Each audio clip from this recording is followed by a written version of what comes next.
엄마가 쓰러지셨대. 형수의 전화를 받은 건 회사에서 막 퇴근하려던 참이었다. 손에 들고 있던 가방이 바닥에 떨어졌다. 급히 병원으로 달려갔을 때 중환자실 앞엔 이미 형과 형수 그리고 동생 내외가 와 있었다.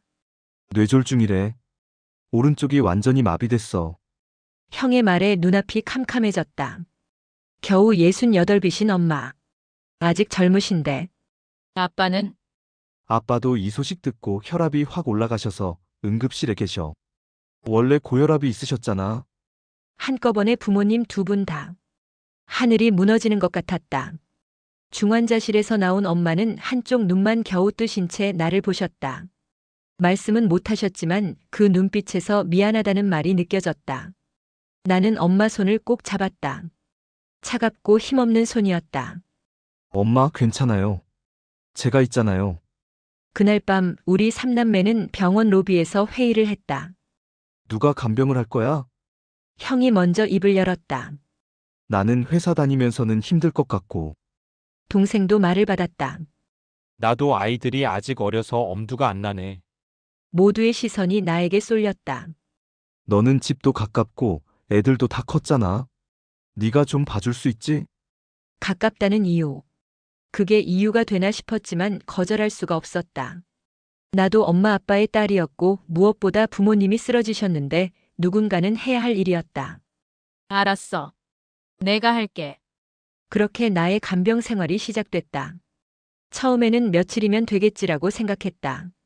엄마가 회복하시면 끝날 일이라고. 하지만 그건 순진한 생각이었다. 엄마는 한 달이 지나도 두 달이 지나도 나아지지 않으셨다. 재활치료를 받으셔도 오른쪽 팔다리는 여전히 움직이지 않았다. 말도 어눌하게 한두 마디밖에 못하셨다. 혼자서는 화장실도 못 가셨다. 아빠는 엄마의 간병을 보시면서 스트레스로 당뇨까지 생기셨다. 혈당 관리, 혈압 관리, 약 챙기기. 두 분을 동시에 돌보는 건 내가 상상했던 것보다 훨씬 힘들었다. 남편은 처음엔 이해해주는 척했지만 점점 불만이 쌓여갔다. 당신은 이제 우리 집 사람이야. 친정 사람이야? 여보, 조금만 참아줘. 형이랑 동생이랑 교대로 하기로 했어. 하지만 그 약속은 지켜지지 않았다. 형은 한 달에 한 번 주말에 잠깐 들르는 게 전부였고 동생은 아예 얼굴도 비추지 않았다. 명절 때나 겨우 보는 정도. 수고한다. 너 덕분에 우리가 마음 편하다. 형의 그 말이 얼마나 서운했는지 모른다. 마음 편하다고. 그럼 나는 마음이 편하지 않은데. 1년이 3년이 되었다. 매일 아침 7시에 친정집에 가서 부모님 식사를 챙기고 약을 드리고 기저귀를 갈아드리고 씻겨드리고 오전엔 아빠 병원 모시고 가고 오후엔 엄마 재활치료 모시고 가고 저녁엔 다시 친정집에 가서 식사 챙기고 잠자리 정리해드리고 내 삶은 없었다. 아니, 내 삶이 부모님 간병이 되어버렸다. 친구들은 하나둘씩 연락이 끊어졌다. 요즘 너무 바빠서라고 말하면 처음엔 이해해주다가도 몇 번 반복되면 그냥 연락을 안 했다. 나도 연락할 여유가 없었다. 남편과의 관계도 삐걱거렸다. 집안일은 엉망이었고 아이들 챙기는 것도 소홀해졌다. 남편은 점점 차가워졌다. 당신 부모님이 중요해. 우리 가족이 중요해. 그 말에 대답할 수가 없었다. 둘 다 중요했으니까. 하지만 현실은 나를 선택하라고 강요했다. 3년이 5년이 되었다. 어느 날 거울을 보다가 깜짝 놀랐다. 거울 속에 내 얼굴이 낯설었다. 백발이 절반 이상이었고 주름이 깊게 파여 있었다. 40대 중반인데 60대처럼 보였다. 언니, 너 너무 늙었다. 너도 이제 좀 쉬어야 하는 거 아니야? 명절에 온 동생이 그렇게 말했다. 쉬라고. 그럼 누가 부모님을 돌보지? 그럼 내가 좀 도와줄 수 있어? 언니, 나도 애들 키우느라 바빠. 그리고 언니가 집이 가까우니까 언니가 하는 게 맞잖아. 또 그 말이었다. 가깝다는 이유. 그게 내 인생을 포기해야 하는 이유가 되는지 이해할 수 없었다. 5년이 7년이 되었다. 아빠의 당뇨가 악화되어 인슐린을 맞아야 했다. 하루에 3번 식사 전에 주사를 놓아드려야 했다. 엄마는 욕창이 생겨서 더 세심한 관리가 필요했다. 나는 점점 지쳐갔다. 육체적으로도 정신적으로도. 가끔은 차라리 라는 생각이 들 때도 있었다. 그리고 그런 생각을 하는 나 자신이 괴물 같아서 울었다. 형은 한 달에 한 번 오면서 수고 많다는 말만 했다. 동생은 명절에 과일 한 박스 들고 와서는 언니 덕분에 내가 효도하네라고 농담처럼 말했다. 농담? 그게 농담으로 들렸을까? 7년이 10년이 되었다. 10년. 내 인생의 10년이 부모님 간병으로 사라졌다. 42에 시작해서 52이 되었다. 아이들은 다 컸고 남편은 이제 나를 거들떠보지도 않았다. 친구는 한 명도 남지 않았다. 부모님은 더 이상 나아지지 않으셨다. 엄마는 여전히 반신불수였고 아빠는 치매 초기 증상까지 보이기 시작했다. 엄마, 저 알아보세요? 어느 날 엄마에게 물었다. 엄마는 흐릿한 눈으로 나를 보시더니 고개를 끄덕이셨다. 그리고 어눌한 목소리로 말씀하셨다. 미안해. 그 말에 눈물이 왈칵 쏟아졌다. 엄마는 알고 계셨다.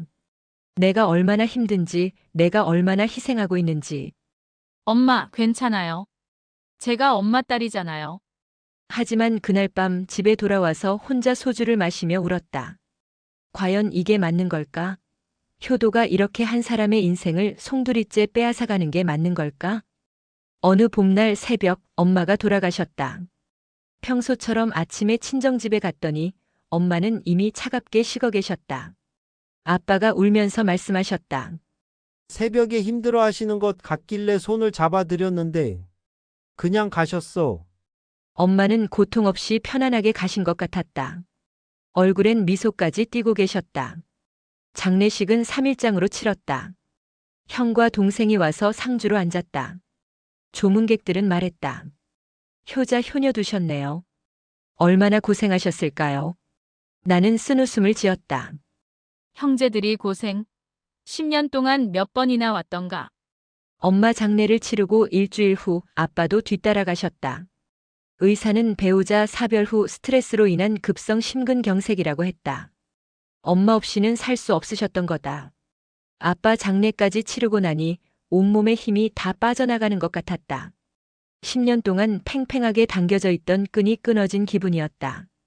장례식이 끝나고 일주일 후 형이 연락을 해왔다. 유언장 공개가 있대. 변호사 사무실로 와. 유언장? 부모님이 유언장을 쓰신 줄 몰랐다. 변호사 사무실에는 형과 동생, 그리고 나, 우리 3남매가 모였다. 변호사는 봉투를 꺼내 유언장을 읽기 시작했다. 본인 김영숙은 정신이 온전한 상태에서 다음과 같이 유언합니다. 첫째, 안산시 소재 아파트는 장남 김대호에게 상속한다. 둘째, 은행 예금 전액은 장남 김대호에게 상속한다. 셋째, 경기도시 소재 토지는 장남 김대호에게 상속한다. 귀를 의심했다. 모든 재산이 형 이름으로 되어 있었다. 아파트, 예금, 땅. 부모님이 평생 모으신 재산이 고스란히 형에게. 내 이름은 단 한 번도 나오지 않았다. 동생 이름도 없었다.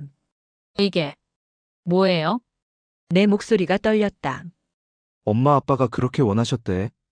형이 태연하게 말했다. 왜요? 왜 형만? 나는 장남이잖아. 그리고 너는 그동안 효도를 많이 했잖아. 그걸로 충분한 거 아니야? 동생도 거들었다.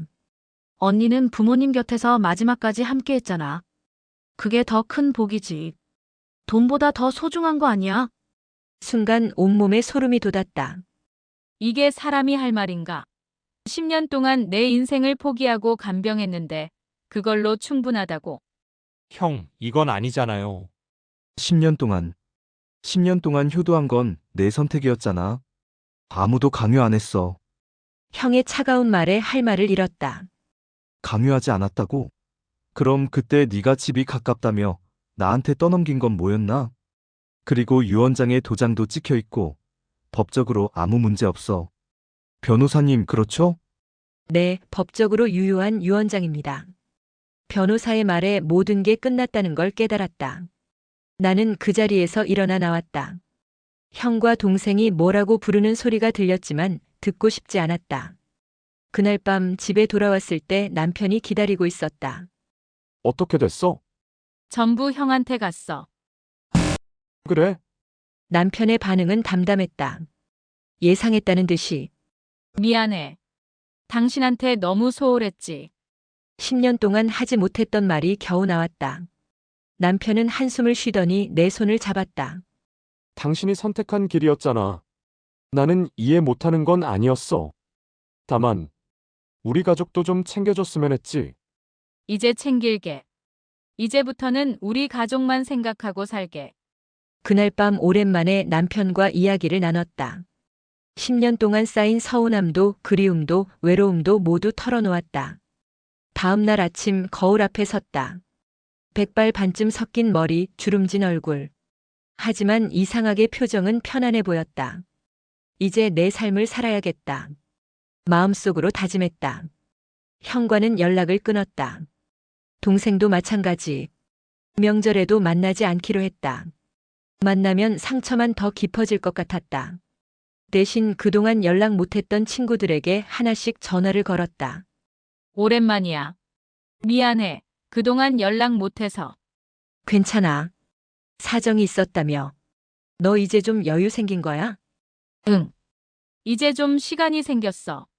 친구들과 약속을 잡았다. 10년 만에 처음으로 나를 위한 시간을 가지기로 했다. 며칠 후 부모님 산소에 다녀왔다. 혼자서 엄마, 아빠. 서운했어요.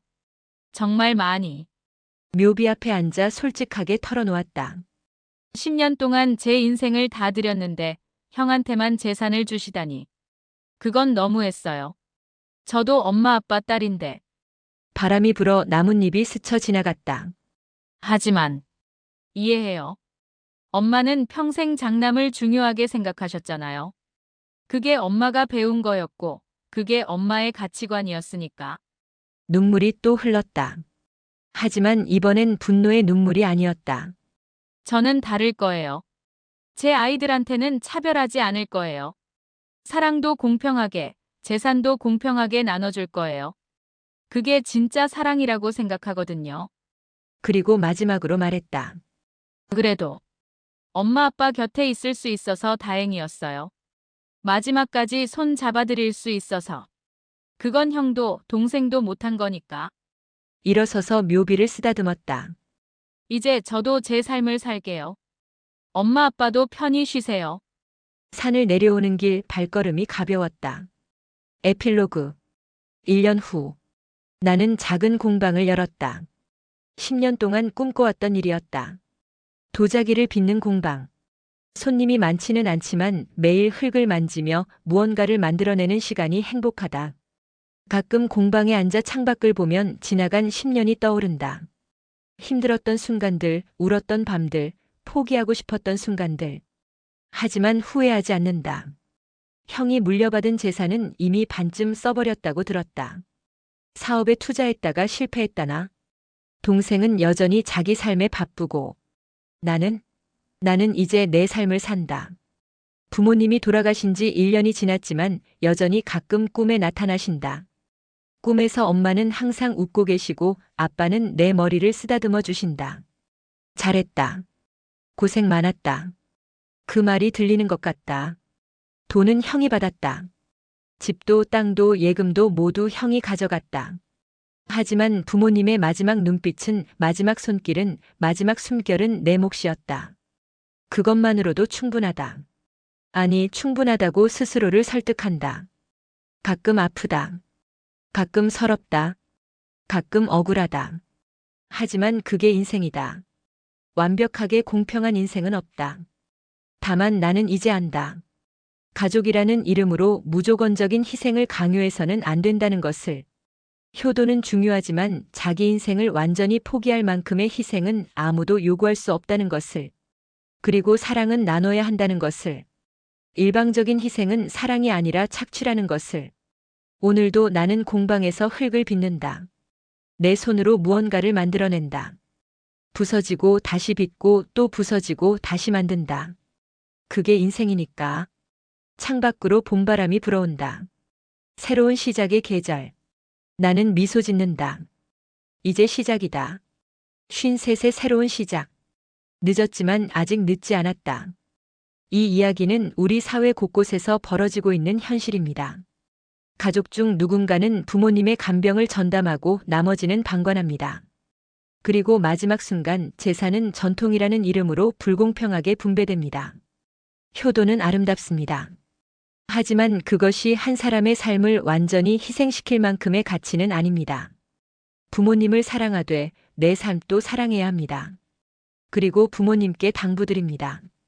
자식이 보여준 사랑과 헌신을 결코 당연하게 여기지 마십시오. 작은 것이라도 보답하고 감사를 표현하십시오. 재산보다 중요한 건 마음이지만 그 마음을 표현하는 방법 중 하나가 공평한 분배입니다. 사랑은 나눠야 합니다. 희생은 미덕이지만 자기 인생을 잃을 만큼의 헌신은 비극입니다. 당신의 삶도 소중합니다. 효도하되 당신을 잃지 마세요.